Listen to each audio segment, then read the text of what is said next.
भगवान हमसे बदला लेना नहीं चाहते, भगवान हमें बदला हुआ देखना चाहते हैं। भगवान चाहते हैं हम अपना बेटर वर्जन बने, यानी अपने आप को बेस्ट बना पाएँ। जैसे फ़ोन कंपनीज़ भी क्या करती हैं, हर बार कोई बेस्ट कुछ फ़ोन को लॉन्च करती हैं, बेस्ट सॉफ्टवेयर बनाती हैं, बेस्ट वर्जन फ़ोन का लॉन्च करती हैं। तो ऐसे ही भगवान चाहता है कि हम भी बेस्ट बनते चले जाएं। उम्र बढ़ती जैसे जैसे जाए, व्यक्ति की उन्नति होती जाए। ये नहीं कि अब तो हमारी उम्र हो गई, अब तो हम कुछ भी नहीं कर सकते हैं। तो भगवान जब चैलेंजेस देता है, वो किसी भी उम्र में दे सकता है आपको। वो बचपन में चैलेंज दे सकता है, वो आपको बड़े होकर दे सकता है, बुढ़ापे में दे सकता है।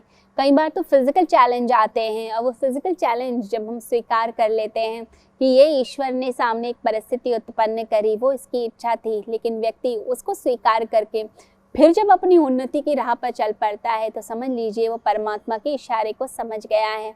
कई बार देखा जाता है कि जो खिलाड़ी हैं वे शरीर से अपंग हो गए, लेकिन उसके बाद फिर उन्होंने ट्राई किया। दीपा मलिक, जो अगर देखा जाए शरीर से वे इतनी समर्थ नहीं थी, लेकिन उसके बाद भी पैरालंपिक्स में उन्होंने सिल्वर मेडल, गोल्ड मेडल हासिल किया। तो कैसे करा? वो किया अपने अंदर की आत्मिक शक्ति को बढ़ाकर किया। तो व्यक्ति जब परमात्मा के इशारे को समझता है, किसी परिस्थिति को समझता है, किसी इशारे को समझता है, परमात्मा की इच्छा को समझ जाता है और फिर आगे बढ़ता है, उसे स्वीकार करके, समर्पण करके कि जो है जैसा है, अब मुझे इसी में ही आगे बढ़ना है, उसी दुनिया को सुंदर करना है, तो व्यक्ति की ज़िंदगी में बाहर आने लग जाती है। तो देखिए, यहाँ पर महाभारत के अंदर भी भगवान श्री कृष्ण अर्जुन को यही तो बात समझा रहे हैं कि तू जो है पूरी तरह से शरणागत होकर ही जीवन जी दुविधा को भूल जाए। कि तू अपनों को मारेगा और तेरे अपने नष्ट हो जाएंगे, तो उनसे प्यार करता है, तो उनसे मोह करता है, कोई बात नहीं। तू परमात्मा के चरणों में ही समर्पित होकर अपने युद्ध को कर, क्योंकि ईश्वर ही सब कुछ कराने वाले हैं। जब हम ईश्वर पर ही सब सौंप देते हैं, तो ईश्वर पर ही भार है। वो कर्म का फल तुझे नहीं प्रभावित करेगा, वो फल जो है तू परमात्मा को पहले दे चुका है। तो परमात्मा ही जानते हैं सब कुछ क्या होने वाला है। तो ऐसे अगर व्यक्ति की ज़िंदगी चलती है, तो ज़िंदगी जो है वो बहुत ही खूबसूरत होती है। तो देखा जाए, वो जो नदी है अस्तित्व की, वो लगातार बहती है। उस नदी के साथ या तो हम संघर्ष कर सकते हैं या समर्पण भाव के साथ चल सकते हैं। नदी के आगे झुककर नदी के प्रवाह को, उसकी शक्ति को अपना बनाना होता है। देखिए, एक तरीका है कि हम लड़ने लग जाएं, कि नदी से लड़ने लग जाएं, उसमें हम अपना समय ही वेस्ट करेंगे। नदी को कुछ पता भी नहीं चलेगा, आप बहते चले जा रहे हैं, नदी को पता नहीं चल रहा है कि आप संघर्ष कर रहे हैं, लेकिन आप पीड़ा में हैं, आप दुख में हैं।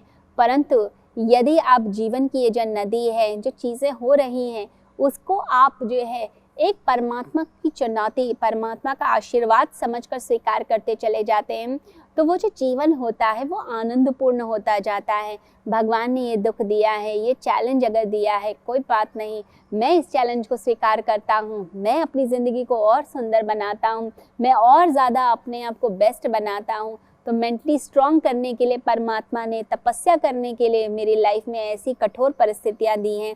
किसी और को क्यों नहीं दी? क्योंकि परमात्मा जानता है कि वो तो लायक ही नहीं है। भगवान जानते हैं कि मैं ही ऐसा हूँ जो तपस्या कर सकता हूँ, मेरे अंदर ही वो शक्ति है कि मैं दुनिया की कठोरता को, उसको फेस कर सकता हूँ, उसका सामना कर सकता हूँ। इस एटीट्यूड के साथ ज़िंदगी को बिताइए। ये मत सोचिए कि मेरा तो कोई भी नहीं बैठा पीछे, कोई मेरे लिए देखने वाला नहीं है, कोई मुझे समझाने वाला नहीं है, मैं तो बिल्कुल अकेला हूँ इस ज़िंदगी के अंदर। अगर ऐसे देखेंगे तो ज़िंदगी में तो कुछ भी नहीं है, फिर तो सुसाइड ही कर लेना चाहिए। नहीं, ऐसी ज़िंदगी को नहीं जीना है, बल्कि ज़िंदगी को कैसे जीना है कि परमात्मा ने अगर ये कठोरता दी है, परमात्मा ने अगर ये प्रॉब्लम मुझे दी है, वो मुझे ही क्यों दी? क्योंकि वो जानता है कि इस समस्या का समाधान मैं ही कर सकता हूँ। ये प्रॉब्लम सिर्फ मेरे पास, इस पूरे ब्रह्मांड में मेरे पास आई है, बहुत से लोगों के सामने आ सकती थी, सिर्फ मेरे सामने आई है, क्योंकि परमात्मा जानते थे मैं इसे झेल सकता हूँ, मैं इस दुख को झेल सकता हूँ, इस परेशानी को झेल सकता हूँ। परमात्मा मुझे चाहते हैं कि मैं एक लायक बच्चा बनकर ज़िंदगी में आगे बढ़ूँ। तो इतना परमात्मा मुझ पर विश्वास रखते हैं, इसी के कारण तो प्रॉब्लम देते हैं। ये भी एक एटीट्यूड है, ये भी एक ज़िंदगी को जीने का तरीका है। इससे आपका मन बनेगा स्ट्रॉन्ग। जो वीक मेंटालिटी वाले लोग होते हैं, वो हर समय रोते रहते हैं, क्रिप करते रहते हैं, डिप्रेस रहते हैं, खुद भी दुखी रहते हैं और साथ वाले को और डिप्रेस कर देते हैं। कई बार तो क्या होता है, हम अपने मित्र के पास अपनी परेशानी लेकर आते हैं और वो मित्र कहता है ये तो सारा दिन ही रोता रहता है, सारा दिन ही परेशान करता है, मेरे भी सर दर्द कर दिया। मित्र कहेगा कि जो है तुमसे बात करके मेरे सिर का दर्द जो है कम हो जाता है। अब जिसको आपने सुनाया उसके सर के दर्द का क्या, उसके सर में तो बहुत ज़्यादा दर्द हो जाता है, वो सोचता है रोज़ रोज़ यही परेशानी लेकर आ गया है। तो आपने अपनी परेशानियों को खुद ही हल करना है। जीवन जो समस्या देती है, जीवन जो परेशानी देती है, उस परेशानी को सहर्ष स्वीकार कीजिए, आनंद के साथ स्वीकार कीजिए। परमात्मा ने दी है,